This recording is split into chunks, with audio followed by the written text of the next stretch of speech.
This is Picks on Politics with Dan Mannarino.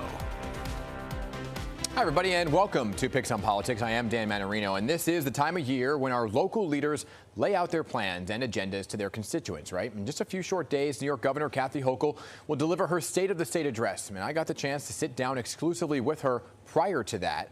But before getting into the upcoming policies, I did have to ask about the one policy that all of New York and all of New Jersey seems to be talking about: congestion pricing. Governor Kathy Hochul going on the record. Governor, thank you for coming back on Picks on Politics, and Happy New Year to you. Thank you. So I want to begin with the all-important topic of congestion pricing. And we're a few days into the launch here, and I'm sure you've got an earful on both sides of this, right? What can you tell us so far about data that's been released? Are you seeing, I know it's early, are you seeing any kind of change in how congestion is versus money? How is it looking? Well, again, this is a law that went into effect since 2019. Yep. So this was a long rollout, a lot of studies. Even before I became governor, this is the law we had to implement.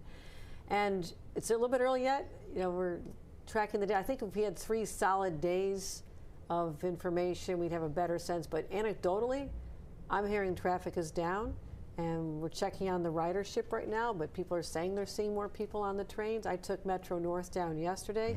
I was in Grand Central Station, and that's what we want to see. And what people have to understand, I have to make up for literally decades of disinvestment in our system. We've not made the investments to keep this system, which is the lifeline of this whole region. It has to be strong. I mean, it's commuters coming in from New Jersey and Connecticut and the Hudson Valley and Long Island and in the 5 boroughs.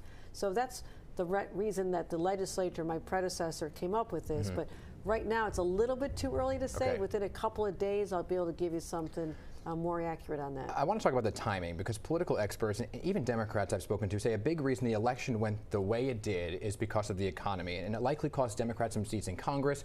Some would even say the White House because of the economy, right? So with prices the way they are right now, people just simply cannot afford to live comfortably. You've acknowledged that with some of your affordability talk. So was this the right time for congestion pricing when affordability was such on top of mind for so many? You know, Dan, that's exactly why I paused it, to great criticism by many in the city, to say back in June, I said, wait a minute, inflation's still high, affordability is a big issue. We've done a lot at the state level. I have more that we'll be talking about with my State of the State.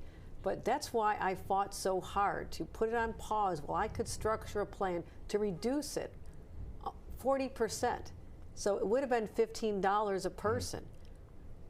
Right now it's $9. Still high. I understand that for those who drive in, but And not a lot changed in terms of people's wallets over the course of a couple months. no, things are still high. But I couldn't suspend it permanently. We were in litigation. People questioned my authority to do what I did, even temporarily. Well, I had to work with Washington to change a lot in order to reduce it 40%. But 90% of the people come in and work in the Central Business District. They're taking public transportation. 90%. That's a big number. And when you think about the need to have these investments, to make it handicap accessible, to make it safer, to put in more lighting, more trains, 2nd Avenue subway, the Interborough Express, all these major projects will be able to happen because of the money generated by this plan. Again, that was many years in the making, but I happened to be the governor at the time when the law says you have to put it in place. It was no doubt controversial. On the rollout Sunday, the MTA had this unveiling of the signs. I'm sure you saw some of the video where there was a bit of a celebration on the street. There were even bottles of champagne that were popped. And when you look at that, and it's people's wallets at stake here, was it appropriate to have a celebration, or was that just tone deaf? Well, my view is my job was to reduce the price of it. And I know it's a hit on people's wallets. I understand that. I truly do. And that's why I'm working so hard to put literally thousands of dollars back in people's pockets in my State of the State, which I'm announcing 1 week from today. So affordability is always going to be top of mind for me. And people are so excited about getting money back from our inflation rebate, $500 per family. Moms and parents with little kids are going to get if you've got two little ones under three, $2,000. So I'm always going to be laser focused on putting money back in people's pockets. And I want to talk about those affordability initiatives in just a moment, because they are really important to talk about. But President-elect Trump said he's not a fan of congestion pricing, right? Is there a possibility, now that he is going to be the president, that he could put a stop to this? Does he have the power to say, you know what, we're not going to do it? This is in place. It's been upheld by multiple judges. There was 10 lawsuits to stop it or force it to go forward. This has been very litigious. President Trump has said that. President-elect Trump has said that. But I also know he's a New Yorker. He has buildings here. He understands that without a highly functioning, efficient subway system, this city will collapse. I mean, we need to have that. And because my predecessors in the past never put the money in, this is $15 billion to make sure that this system is running into the future. So if he wants to talk about it or come up with $15 billion to offset this, but I think he'll understand that let's give this a try. It's brand new. Let's see what happens to the region. So I'm always willing to work with anyone who wants to help our city. But he has said he's not in favor of it. And then you have Republican Congress members like Mike Lawler who are saying that they're going to work on a plan to put a stop to it. So are you concerned about, I guess, potential retaliation then, right, with the federal government withholding money if the program remains from New York State? Federal dollars that are so important to you. You know, everybody's going to say what they need to say during the election time.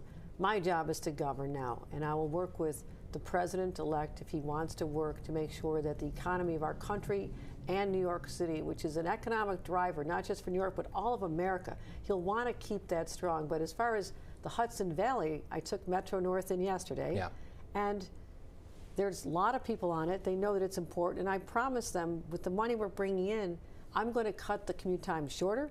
I'm going to help people who live on the western side of the Hudson and Rockland and Orange counties get a faster commute in as well. I'm committed, but by law, there'll be over $1 billion to the Hudson Valley region. So if people criticize this and don't want it to happen, then you have to find the money and make these investments some other way. The other big factor here is subway safety, right? And urging people to ditch their cars, ride mass transit like you're talking about with Metro North, at a time when people just don't feel safe, right? We've seen some troubling headlines, a woman burned alive, a man pushed on the tracks, multiple stabbings, right? And the mayor just on Tuesday talked about subway barriers and how he's been in conversations with you about that and looking at some options. Is that on the table? What does that look like? Absolutely. I had a great conversation with the mayor. We work closely together on safety. And over a year and a half ago, we announced our Cops, Camera, and Care initiative. I promised that I would have cameras on every single subway train, not just at the stations, but in the trains. I can't tell you how many crimes have been solved because of that, but if riders also know that it's there watching anybody, hopefully that becomes a deterrent. Now, there have been horrific, gut-wrenching images of crimes and victims on this subway system recently. It affects your psychology about your sense of safety. Everybody should have that strong sense of safety. There are statistics that say something else, improvements, but it doesn't matter if you're afraid. So we talk about care. Care means getting people with severe mental illness who could do harm to others off the trains. I'm working on that, but we are putting up barriers.